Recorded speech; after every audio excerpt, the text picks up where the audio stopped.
Ketika saham Gotoh amblas ke 100 perak per lembar saham atau turun 73% dalam 6 bulan, Bosman menuliskan di IG sebuah kalimat, "Wah, pasti banyak yang untung ya, karena tidak ada satupun yang menuntut bursa IDX." Apa maksud kalimat tersebut? Ini sesungguhnya kalimat satir yang ditujukan ke buzzer rupiah yang selalu memelintir ruginya orang berinvestasi di Santara, yang diarahkan, yang diartikan oleh mereka bahwa Santara yang merugikan investor. Padahal itu masalah bisnis biasa, masalah antara penerbit atau emiten Santara secara bilateral, alias masalah internal antara investor dengan emiten UKM. Santara cuma platform. Karena buzzer tujuannya adalah mematikan citra Bosman secara karakter.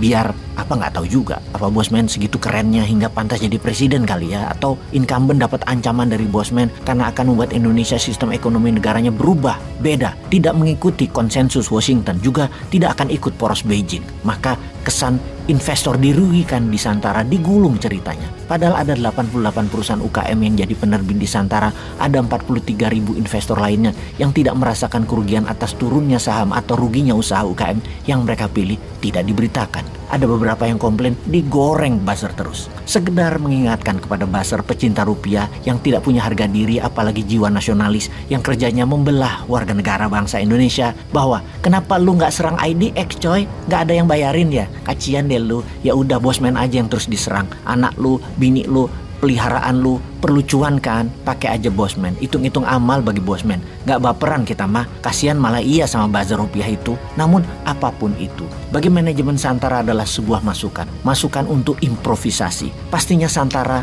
ada salahnya dan kita minta maaf untuk itu dan berjanji terus memperbaiki. Mungkin kesalahan Santara adalah tidak teliti menyeleksi bisnis UKM secara detail dan membuat investor main beli sahamnya UKM tersebut tanpa pengawasan rinci, yang mana ketika karena efek pandemi UKM tersebut merugi, investasinya jadi merugi. Investor harus mencari alasan untuk marah, ya pilih marahin Santara aja deh. Untuk hal ini Santara terima dengan lapang hati. Namun buzzer rupiah lain lagi melihatnya. Ini bahan nih, kan rakyat nggak tahu rinci, kan bahaya Bosman itu, jangan sampai ngetop. Kali gitu tujuannya. Sekalian aja jadi bahan menjelekkan Bosman. Lah ngapain repot-repot, wahai tukang belah bangsa. Bosman udah jelek, nggak usah kalian jelekin lagi. Lalu Santara dapat ide dari keluhan investor tersebut. Ke depan agar tidak ada keluhan ke Santara atas investasi, maka akan dibuatkan klausula atau disclaimer yang dengan jelas mengatakan bagi setiap investor Anda bertanggung jawab atas pilihan investasi Anda. Teliti dan seleksi saham perusahaan UMKM Anda yang Anda pilih, karena menjadi tanggung jawab 100% atas pilihan Anda tersebut adalah Anda sendiri. Dan bagi calon penerbit kalimatnya adalah penerbit bertanggung jawab langsung atas investasi yang diberikan kepada penerbit oleh investor. Apa isi dari white paper atau prospektus adalah 100% benar dan bisa dipertanggungjawabkan baik secara administrasi, akunting maupun dari sisi hukum. Nah, dengan demikian, dengan adanya dua klausul tersebut, dua disclaimer tersebut, para pihak menjadi jelas bertanggung jawab dan resiko masing-masing menanggungnya. Mengingat saat ini di deposito di bank ada dana mengendap lebih dari 5.000 triliun rupiah. Mengingat ada 5 juta UKM kelas menengah di Indonesia yang mana 5% sampai 10%-nya siap ekspansi memerlukan dana. Menimbang bahwa deposito bank hanya sekitar 4%-an setahun. Menimbang beberapa pendapat bahwa bunga bank adalah riba. Menimbang bisnis dengan UKM secara urun dana adalah bagi hasil, tidak ada unsur bunga, dan menimbang keuntungan UKM bisa lebih besar dari bunga deposito walaupun ada sisi mungkin rugi, namun dengan mengenal bisnisnya, mengenal pemiliknya, mengenal pengelolanya, investasi tadi kecil peluangnya untuk merugi. Dan bagilah ke beberapa UKM urun dana Anda tadi. Katakan setiap usaha diletakkan 5 juta rupiah di 5 UKM. Lalu apalagi ide Santara? Membuat dua alternatif solusi pendanaan dengan cara menerbitkan lembar saham perusahaan atau equity ala bursa, atau menggunakan tokenisasi, tokenize ala kripto berbasis blockchain. Bagaimana itu maksudnya tokenize? Sebuah lembaga besar di Amerika yang menaungi bursa di Amerika adalah SEC atau US Security and Exchange Commission, semacam OJK-nya Amerika, yang pejabatnya yang paling revolusioner adalah Jay Clayton mengatakan masa depan bursa efek saham adalah security token.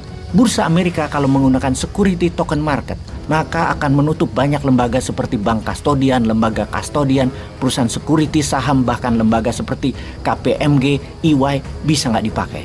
semua didemokratisasi, di open ledger, di blockchain-kan, disekuritisasi dengan kripto. Mengingat kalimat Jay Clayton yang diucapkan baru-baru ini, maka semua manajemen Santara mendadak menjadi semangat karena kita di Santara pada aslinya di tahun 2017 adalah memang ingin membuat security token ini, namun dilarang dan dianggap melanggar padahal belum ada aturannya. Dan di kemudian hari aturannya hadir, tapi mengcopy IDX, mengcopy bursa standar dunia, yang mana hal inilah yang membuat kejadian bermasalah antara investor dengan UKM.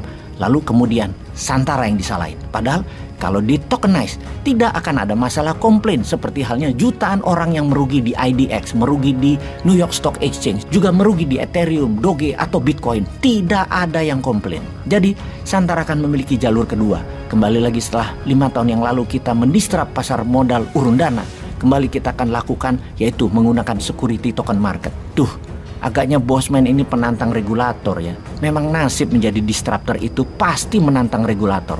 Kalau negara ingin pasar modalnya besar, negara ingin benar-benar menolong UKM, mohon dengan amat sangat diamkan Santara berkiprah tanpa dihalangi regulasi kuno old mine yang tidak mengikuti zaman. Kasihan 50 juta UKM yang sulit cari dana akhirnya berhutang ke rentenir, ke bank dengan minta jaminan. Kenapa tidak ke security token market aja? Santara sih berani-berani aja. Lah memang komitmennya ingin membantu UKM dan ingin membuat investor mengembangkan uangnya di tempat produktif, di sektor real.